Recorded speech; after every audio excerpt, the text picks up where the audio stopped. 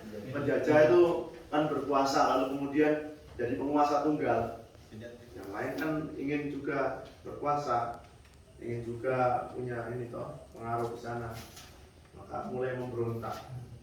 Ada kelompok namanya Renamo, Resistensia Nasional Mozambik, perang berkepanjangan. Dan kalau kalian googling daerah sipil Mozambik itu mengerikan. Sana perangnya sangat dan tahun 20 tahun perang. Nah ini sampai sekarang ya, jadi Mozambik itu agak terbelakang ya, karena perang berkepanjangan itu, miskin, lalu pendidikannya kurang dan lain-lain. Misi Katolik di Mozambik itu bagaimana? Nah ini dirintis oleh misionaris Fransiskan tahun 1500. Lalu yang terkenal juga Santo Franciscus Xaverius pernah beristirahat. Jadi Franciscus Xaverius kan berlayar dulu dari ini toh, dari Spanyol, lalu singgah ke Mozambik ini. Sebelum dia masuk ke India, singgah di Mozambik sempat baptis orang. Nah, itu para saudara. Sebelum masuk India lalu lanjutkan sampai ke Indonesia itu. Jadi pernah injak Mozambik dulu.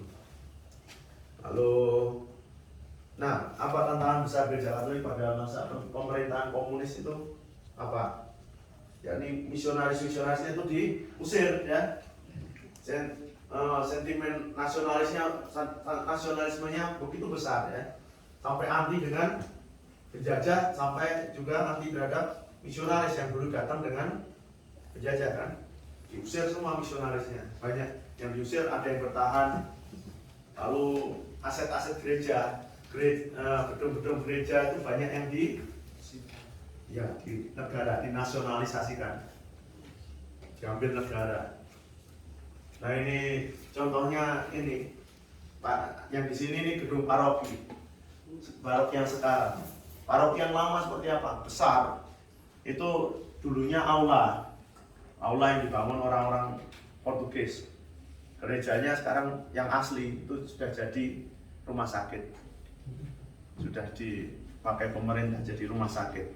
Jadi setelah kemerdekaan itu yang setelah perang selesai, setelah rezim komunis runtuh, lalu komunisme runtuh, lalu aset gereja mulai dikembalikan. Tapi nggak seluruhnya ya, kayak contohnya ini yang dikembalikan aulanya aja, gerejanya tetap jadi rumah sakit. Aulanya nah kamu pakai jadi gereja sana, pakai lagi. Jadinya ini paroki kita di ibu kota.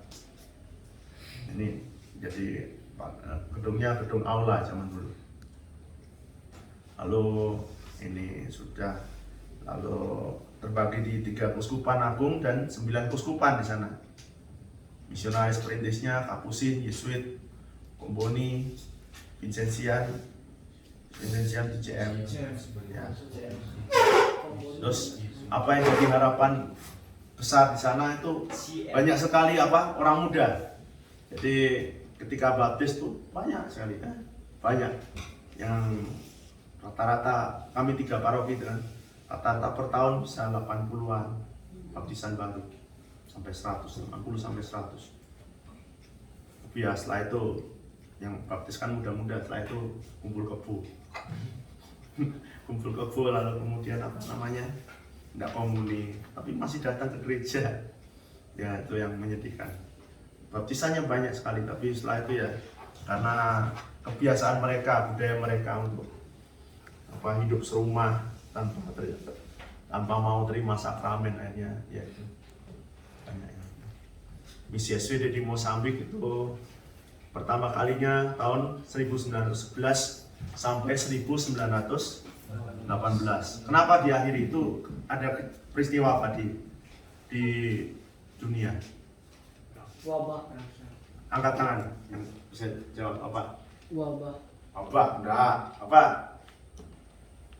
Ada yang tahu kenapa harus diakhiri? Itu misinya di Mozambik. Ada peristiwa besar itu di apa? Peristiwa besar di dunia apa? Perang. Angkat tangan lah. Siapa? Apa? Hah? Perang. Perang apa? Iya. Perang apa? Perang dunia pertama. Perang dunia pertama, betul. Perang dunia pertama itu antara apa? Bloknya Jerman dengan bloknya Sekutu kan? Iya. Misionaris dulu itu apa namanya? Misionaris SWD yang generasi awal itu orang-orang Jerman ya. Lalu di Mozambik itu yang menjajah apa? Portugis. Lalu kami nggak suka bangsamu ya, kami nggak suka bangsa kalian. Lalu masukkan penjara semua misionaris yang dari Jerman ya. Siapa yang tadi jawab? Ada hadiahnya. Apa tadi namanya? Ya, Nata sini.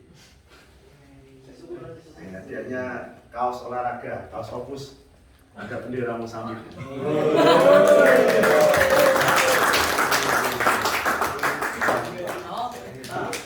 Dah, coba olahraga.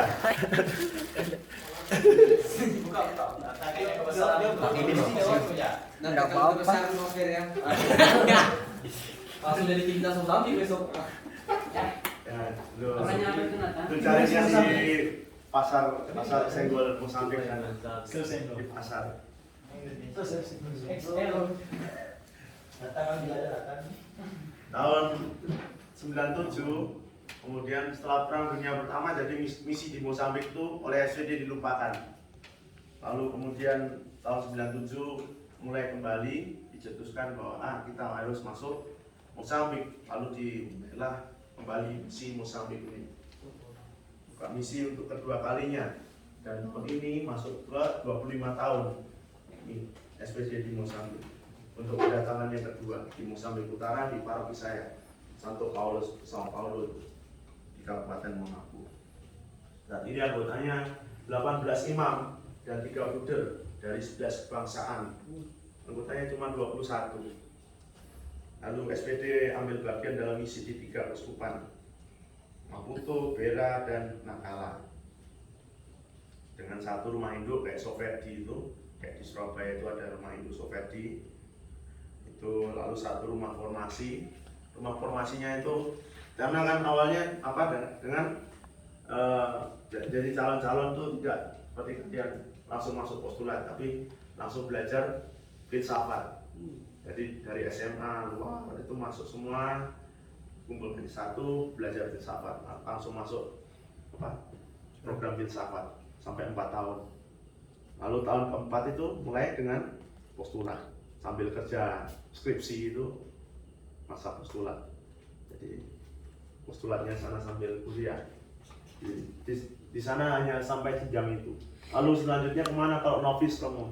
Novisnya ke Ghana. Novisiatnya dilakukan di Ghana, di negara yang berbahasa Inggris. Lalu teologinya nanti bisa lanjut di Ghana atau lanjut di mana? Di Kongo, berbahasa Prancis. Nah, itu keuntungannya. Rumah formasi di Afrika itu ketika tabisan bisa jadi langsung kuasai 3 bahasa ya. Portugis, Inggris, dan Prancis. Lalu komunitas pastoral parokial di komunitas pastoral untuk layani paroki-paroki ini. Dan juga ini menurut Pater Budi Kleden itu Superior Jenderal SPD Mozambik ini provinsi yang dengan anggota yang paling muda rata-rata umurnya yaitu 41 tahun dibanding provinsi-provinsi yang lain. Mozambik ini paling muda, diisi banyak sekali orang muda di sana. Lalu SPD karyanya apa saja? Ini pastoral paroki, pendidikan, calon imam, ada sekolah paroki, ada bruder kita yang jadi kepala sekolah di situ, dosen di kampus-kampus umum, lalu pastoral kategorial, komunitas berbahasa Inggris untuk mereka yang datang ke Mozambik, tapi dari India, dari Nigeria, dari Afrika Selatan, Zimbabwe, Filipina, mereka yang berbahasa Inggris itu uskup di ibu kota Maputo itu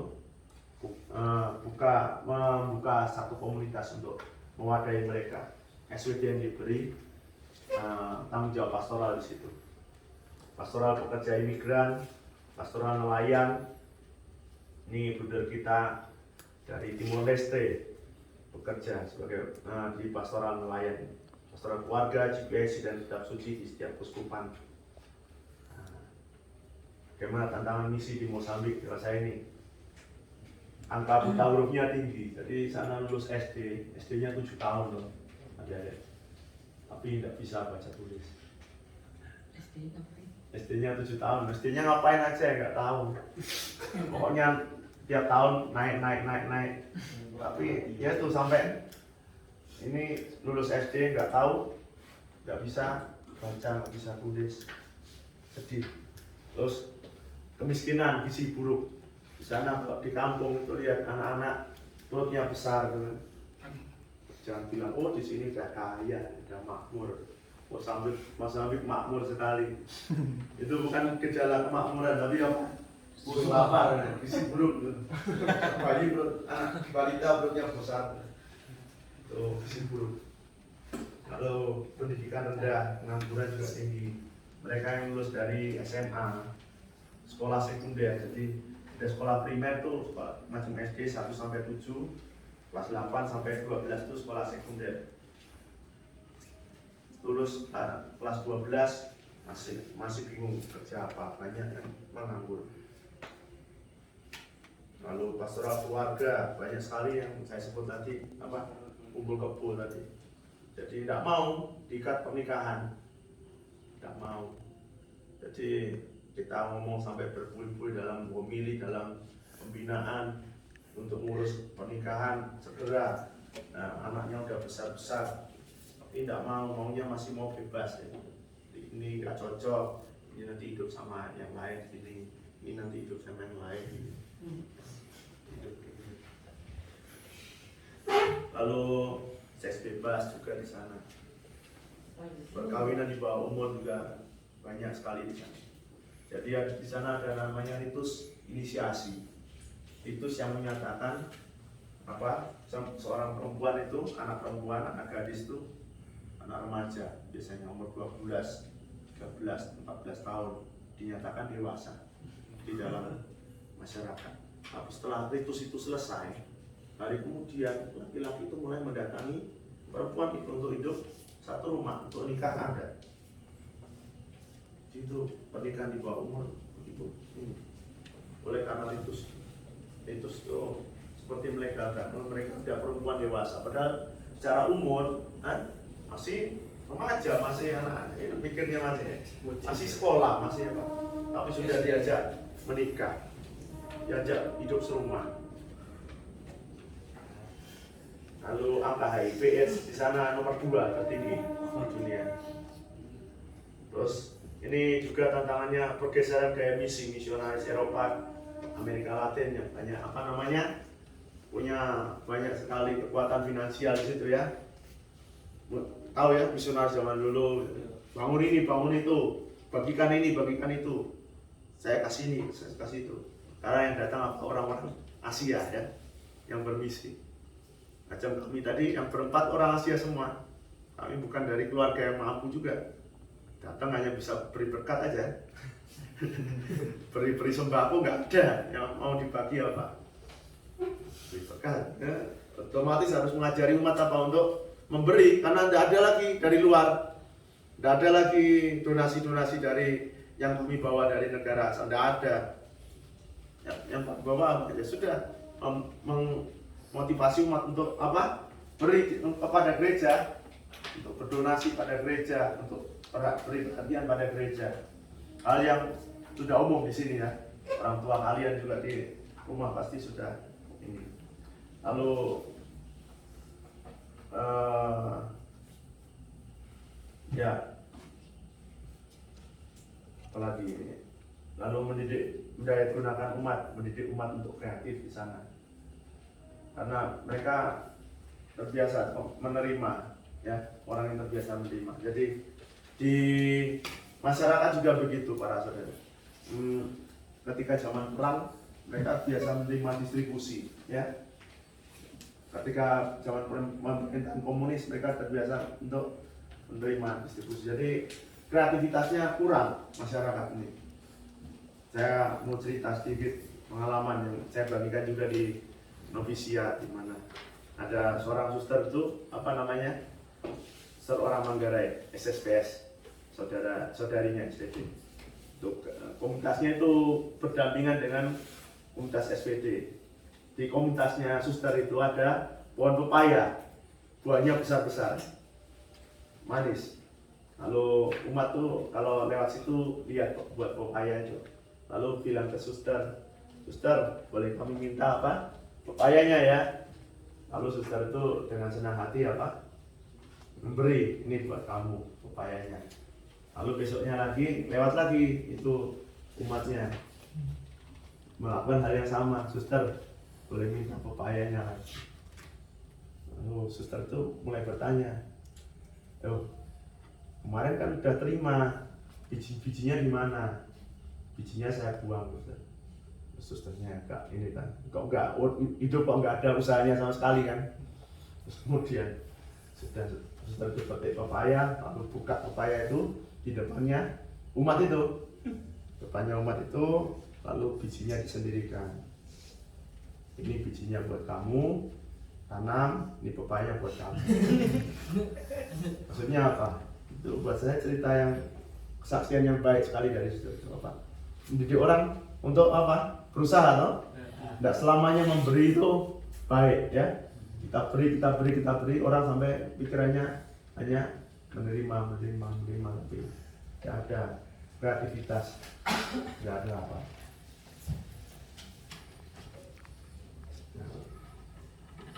Lalu di sana juga tantangan misi di Mozambik ini kriminalitas tinggi. Jadi orang di sana itu saling mencuri. Kami buat di sana itu lumbung untuk mengatasi masa paceklik itu ya, gagal panen itu. Itu rawan sekali kelaparan. Jadi kami buat, ya kalian buat di antara kalian saling membantu satu sama lain ya. Kalian kalau ada hasil lebih ketika musim panen, masukkan ke lumbung bersama itu di stasi. Jadi misalnya ada 4 stasi itu, buatkan satu lumbung di situ, gudang. Tapi program kami itu gagal, kebanyakan gagal. Karena apa? Pencurinya ya di antara mereka. Mereka mencuri. Banyak sekali orang di sana malas hidupnya nggak mau hidupnya begitu. Jadi orang kaya sungguh-sungguh di kampung, nggak mau mereka. Karena apa? Iya, Pak, kaya nanti maling masuk dan kaya nanti diincar maling. Kalau mereka kaya dikit, lalu diincar maling. Untuk maling di sana gampang, bawa ember isi air, karena rumah di sana itu dari tanah liat, no? Dari tanah liat. Jadi kayu itu terus kasih tanah liat. Nah kalau runtuhkan itu apa? Gampang loh, disiram. Siram lalu tanah liatnya lumer, malingnya masuk. Udah habis tuh seisi rumah. Modalnya nggak perlu modal alat macam-macam sih. Air rumahnya itu sudah lumer sendiri tanah liatnya. Ya. Lalu itu kita sekarang lihat foto-foto ya, biar kalian ada bayangan gimana dunia lain di sana ya, dunia yang berbeda sama sekali dengan dunia kita. Tapi ini mulai yang indah dulu. Ini rumah pendidikan kita, rumah formasinya SPD di sana. Jalannya dari luar semua itu. Nah itu tengah-tengahnya kapel, yang kiri itu rumah tinggal untuk formator dan formandi. Yang kanan tuh ada tempat belajar, ruang komputer, ada ruang makan, 3 unit itu yang tengah kapel. per mandinya berapa, ada 13 di sana. Jadi yang masuk ya masuk 5 perangkatan, 5, 4, 3 gitu. Ya enggak banyak juga. Nah, jadi jenjangnya tadi sudah tahu ya. Mereka jadi dari SMA luar tuh masukkan sana kuliah. Kadang ya juga dilema ya. Kita paroki saya itu dari kamu misalnya kirim anak-anak banyak tuh ke ibu kota, ke seminari kita, kirim banyak, lalu kemudian apa, SPD terima, lalu tes di kampus apa, nggak diterima karena dari kampung anunya belum nyampe kan, akhirnya apa, dipulangkan sudah. Sedihnya kan itu kan, kita kirim calon tuh, lalu kemudian di kampus nggak bisa lanjutkan kuliah. Ini paroki kita di kabupaten. Jadi jalannya kayak gini, masih jalan-jalan tanah ini. Nggak ada aspal tuh jalan negara aja. Ini gerejanya besar ya. Ini zaman Portugis dulu. Ini gereja Musingkual Santa Barbara. Ini pastorannya. Kayak ini ya, rumah telenovela aja. Rumah di film-film zaman dulu. Nah ini gereja, isi dalam gereja Musingkual Santa Barbara. Altarnya masih model altar apa namanya? Dipepetkan di tembok tuh apa namanya? Sebelum sini matikan gimana? Oh iya, masih ada. Nih, jadi kalau misa di sana ya siap-siap aja, belum tentu di sana apa gerejanya cukup. Jadi apalagi zaman COVID itu harus jaga jarak. Misalnya di bawah pohon itu, kami misa di sana bawah pohon. Ini gedung paroki, gereja parokinya masih bangun kan. Ini acara baptisan. Ini baptis.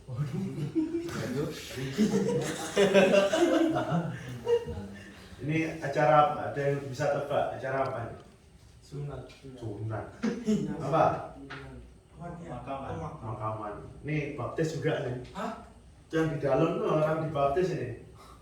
Ini mereka konsepnya itu apa? Baptis itu apa? Pintu gerbang untuk masuk dalam persekutuan kan? Kalau sudah dibaptis berarti masuk dari pintu gerbang kan? Masuk dalam persekutuan gereja, persekutuan murid Yesus resmi. Makanya itu ini dibuat salib di sini, lalu kemudian masuk. Mereka suka simbol-simbol seperti ini. Ya. Ini apa? Ini apa? Nikah ya? Ini udah tua. Ini umurnya 60-an ini. Rehab ya. Nikah rehab. Indonesia serius. Ada di Afrika. Sudah punya anak cucu semua. Nikah lagi. Aduh. Ini misa di Antara agama di sana gimana, Brother? hubungan antara agama ya. Kalau masyarakat Mozambik ini secara ini apa umum tuh nggak terlalu fanatik dengan agama ya, nggak seperti kita orang Asia ini religius sekali. Orang Mozambik tiba-tibanya bukan orang yang begini fanatik, dan hubungan antara agama baik-baik saja, baik-baik dalam artian ya ada gesekan saling ganggu ya ada. Misalnya antar gereja itu ya di ibu kota di Maputo, ketika pengalaman gimana ini pengalamannya imam lain, promo lain SPD, dia cerita jengkel di depan paroki itu ada orang sebarkan apa selebaran. Jadi orang datang ke mau misa itu dari gereja lain tuh sebarkan selebaran, promosikan gereja mereka di depan gereja. Terus teman saya itu marah, tahu, dan terus datangi orang itu dari gereja lain, bilang kamu tuh kalau mau mancing jangan mancing di kolamnya orang ya, mancing di sana di laut, paham maksudnya ya? Ya. Kalau cari umat ya jangan cari umat yang ada di gereja kami, sebar brosur, sebar majalah di situ. Tapi cari sana apa sebar majalah di mana, di pasar, sebar majalah di tempat-tempat wisata, di mall, di mana supermarket sana silakan. Gitu. Tapi ya yang memprihatinkan juga ini. Sekarang tuh udah ini Mozambik ini sedang panas karena ISIS masuk tuh kan. ISIS masuk tuh karena banyak sekali pemuda didoktrin oleh karena pengangguran dan juga pendidikan rendah. Jadi di Mozambik Utara itu apa namanya, ISIS masuk menguasai kilang-kilang minyak lalu pelabuhan seperti itu. Dan ini di WA group kami, keuskupan kami hari ini ada berita sedih. Jadi ISIS itu sudah masuk ke keuskupan kami di provinsi kami itu di perbatasan. Gereja dibakar, terus gereja paroki itu sudah dibakar, pastoral dibakar, rumah suster dibakar, asrama dibakar, semuanya pada lari. Tapi juga yang paling sedih apa? Satu suster sudah dibunuh oleh ini ISIS. Disconnected. Ini ditembak. Dia nggak bisa lari, sudah sepuh, nggak bisa lari, ditembak. Yang lain masih bisa selamatkan ini. Dan itu ya ini apa?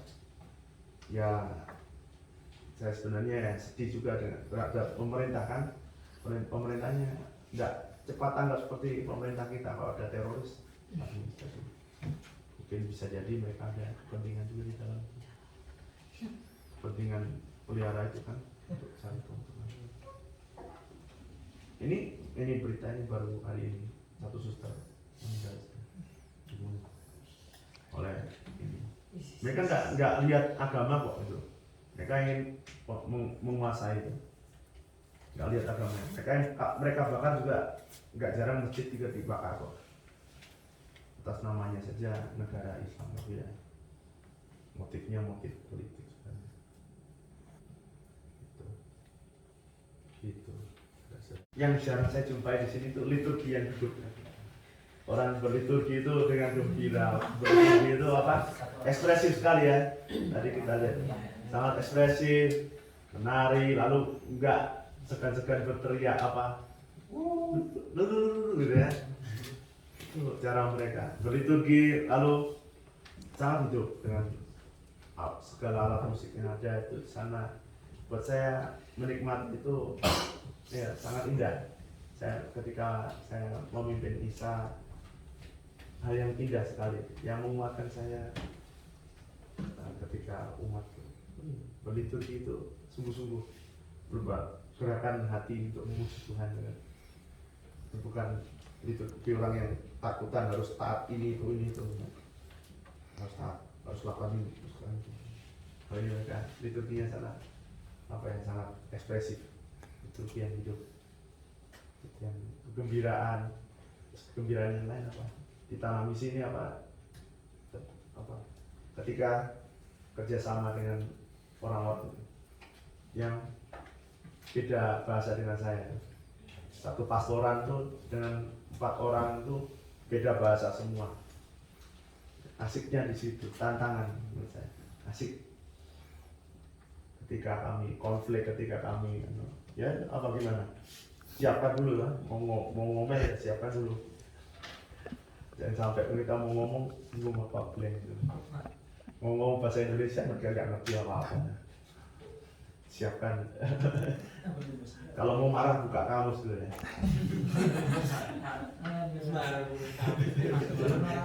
Bisa, itu bercanda ya kita. Artinya, ya. Kalau umatnya juga kan ini, buat saya pengalaman yang menyenangkan juga. Umatnya tuh nggak ngerti bahasa saya harus belajar memahami mereka. Harus itu Mas Yus ya. Seberapa besar panggilan untuk menjadi imam di sana? Dan yang kedua, sekarang kan isi sudah masuk. Gimana perasaan Pater kalau disuruh balik lagi ke sana? Oh. perasaan pater Ah, ya, mungkin ada balik rasa takut atau sana ya. gimana gitu. Yang pertama ini tentang panggilan calon imam di sana cukup banyak masuknya kan. Ya problemnya yang pertama tadi calon kita, paroki kita itu SPD di kampung, jadi kirim ke sana.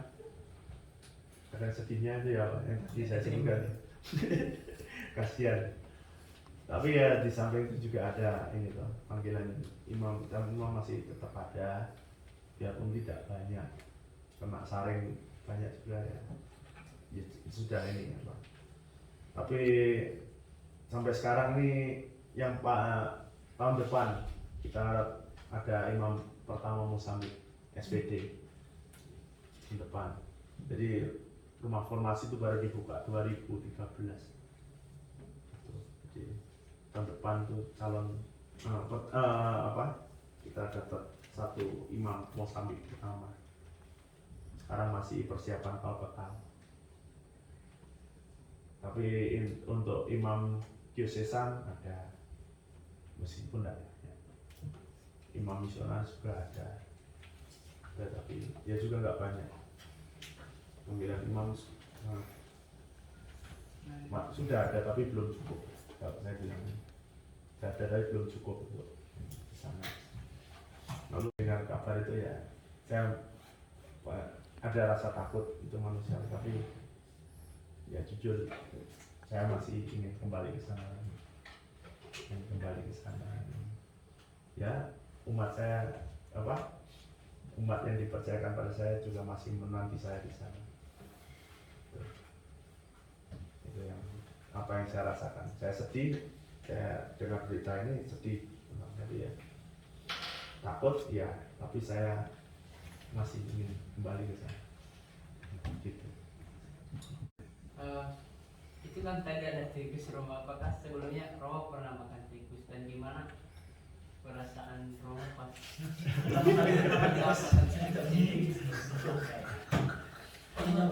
Sebelumnya belum pernah, cuma pernah lihat di mana di Manggarai dulu tuh, orang bawa tikus dari ladang, orang dari sawah tuh bawa tikus di sana, dulu. Taruh sih tikus gimana. Tapi kalau makan belum pernah dapat kesempatan ya kemarin tuh makan tikus. Ya saya lihat umat orang nggak mati, orang nggak ini makan tikus ya, saya penasaran coba, ternyata enak. Enak dan ya saya anggap tikus ladang, mereka bilang tikus ladang bukan tikus yang makan sampah kotoran itu. Enak. Kalau mau coba silakan. Cocok sampai dikit enak. Ya itu yang nggak suka, saya yang nggak suka itu kalau di kuah itu. Mereka kan tikus kan tipis kalau itu, kulitnya itu. Kalau ini dibersihkan ya kulitnya habis. Mereka masak ya dibakar ya, perutnya dibuang atau dibakar atau digoreng, itu saya suka. Kalau di kuah itu saya tidak suka. Wah.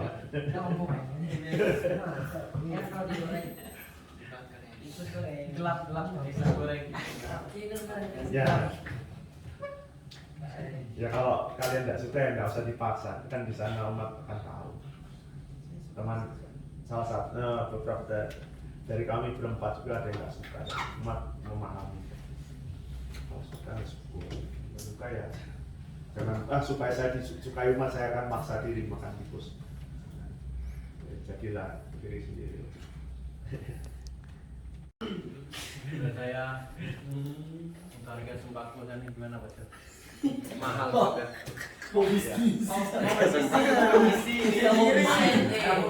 Harga sembako-nya Pak. Seksi bulog memberikan donasi ya. Harga sembako di sana kurang lebih ya sama dengan kita. Hanya ada yang lebih murah juga, macam kacang-kacangan di sana, karena kalau musim panen itu harga murah semua. Orang jual semua, nggak biasa buat lumbung, nggak biasa buat itu. Langsung jual, harga langsung turun. Kita beli itu murah. Tapi ketika ya ada saat-saatnya ada melambung tinggi ketika makanan langka. Misalnya apa? Ketika apa namanya gagal panen ya. Gagal panen itu di sana itu pertaniannya tergantung dengan hujan, curah hujan. Kalau sawah ada hujan. Jadi ketika hujan hari pertama, kedua, mereka dengan percaya diri akan tanam jagung, bibit jagung tanam. Tapi kemudian hujan nggak turun. Bibitnya udah ditanam semua mati, tapi nggak ada hasil. Siap-siap udah 3 bulan kemudian itu ada musim kelaparan. Karena mereka ketipu semua, kena prank hujan. Harusnya setelah mereka tanam kan ada hujan turun, tapi hujannya nggak turun ternyata. Bibitnya terlanjur mati.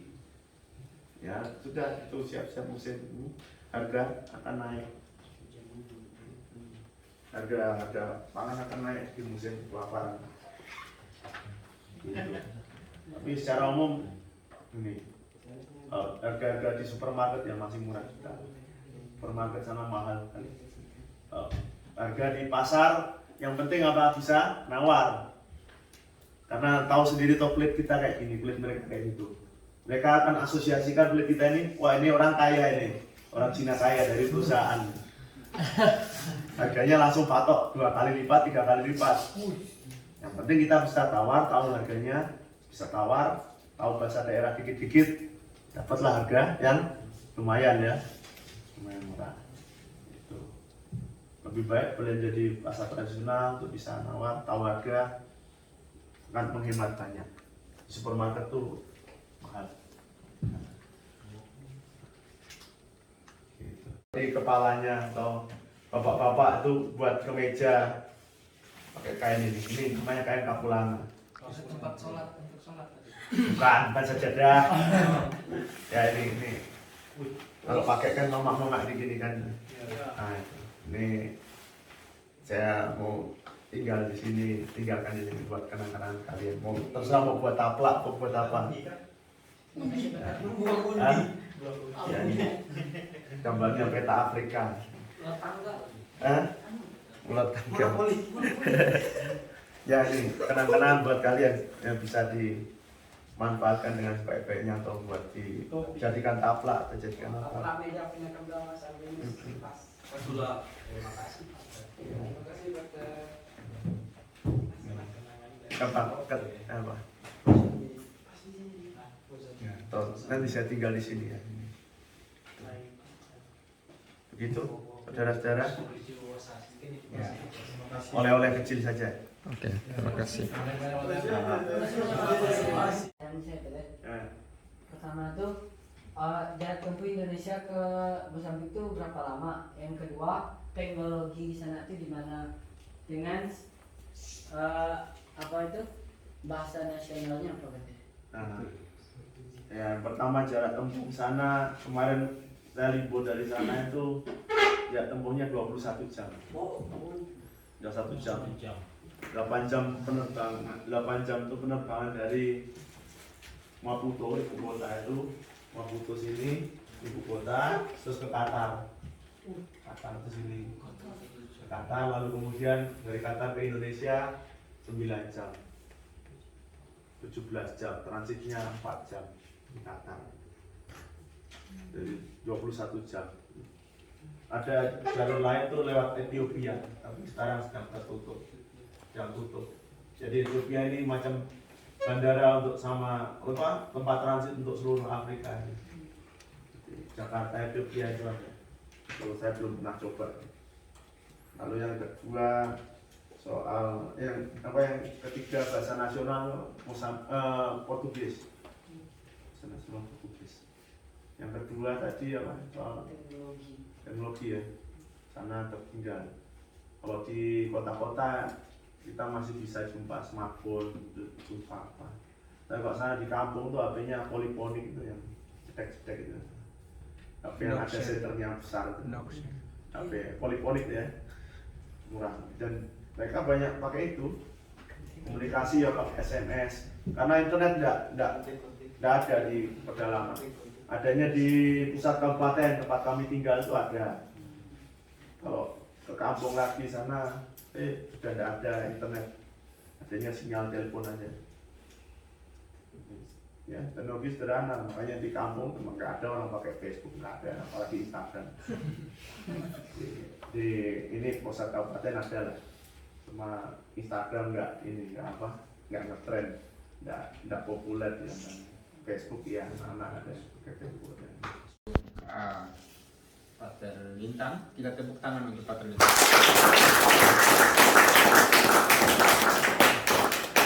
Ada 3 hal yang saya rangkum dari seri panorama ini.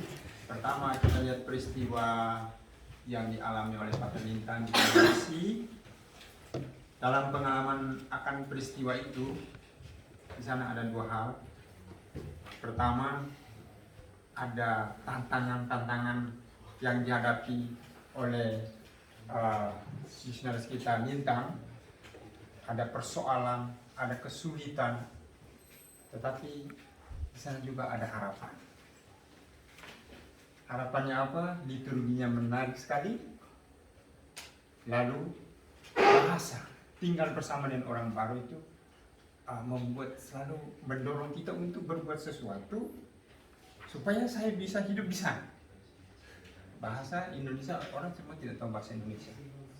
Saya harus belajar bahasa Portugis pertama, lalu yang kedua belajar bahasa daerah setempat. Bahasa Portugis, di sini kita hanya belajar bahasa Inggris. Nanti penjelasan bahasa Portugis yang sama sekali tidak tahu, dijelaskan dengan bahasa Inggris yang juga setengah-setengah pengetahuan kita tentang bahasa Inggris. Jadi bingungnya itu majemuk. Bingung bahasa Inggris, bingung bahasa Portugis, lalu bingung lagi bahasa daerah. Ini jadi kita seperti bayi lagi. Artinya apa? Pater mempunyai kerendahan hati untuk belajar bahasa. Lalu yang terakhir, Pater tetap mencintai Mozambik. Itu jiwa misionaris yang luar biasa. Kita tepuk tangan sekali.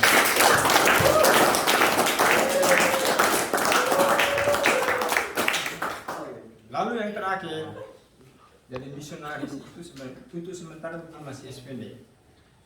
Tapi kalau Indonesia ini imam prodo sudah banyak di setiap keuskupan, jangan bermimpi hanya bekerja di keuskupan sendiri. Betul. Betul kan? Ayo. Contoh sudah ada. Keuskupan Agung Semarang itu sudah kirim misionaris projo ke hampir ke seluruh dunia. Itu artinya bahwa nanti keuskupan Bintang, Pontianak, Samarinda suatu saat juga kirim misionaris. Karena gereja kita gereja besar. Ya, itu artinya apa? Kita sejak pemilihan ini kita mempunyai pikiran seperti itu. Misionaris itu bukan hanya SPD, tapi misionaris itu setiap kita yang dipanggil. Baik, itu saja. Nanti buat catatan harian, silakan lapor ke Pater Yosef. Terserah modifnya seperti apa, terserah nanti kamu buat catatan harian untuk Pater Yosef. Ya. Jadi sekali lagi kita mengucapkan terima kasih banyak untuk Pater Lintang.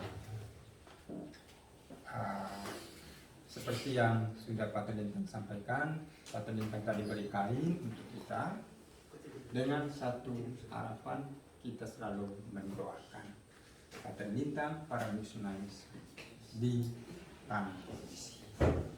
Oke, kita sesudah doa baru ambil foto. Ya.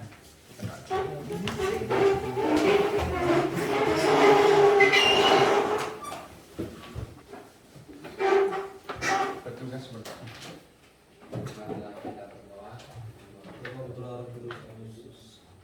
Terima kasih Allah Tritunggal Maha Kudus atas berkat-Mu, penyertaan-Mu, penyelenggaraan pada malam hari ini.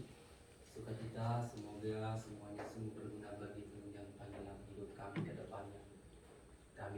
istirahat ya Tuhan. Mohon berkat-Mu ya Tuhan atas Mari kita mohon berkat dari Pater Bintang. Tuhan bersamamu dan bersamamu. Berkatilah kita sekalian oleh rahmat Allah yang Maha Kuasa, Bapa dan Putra dan Roh Kudus. Terima kasih, Pater.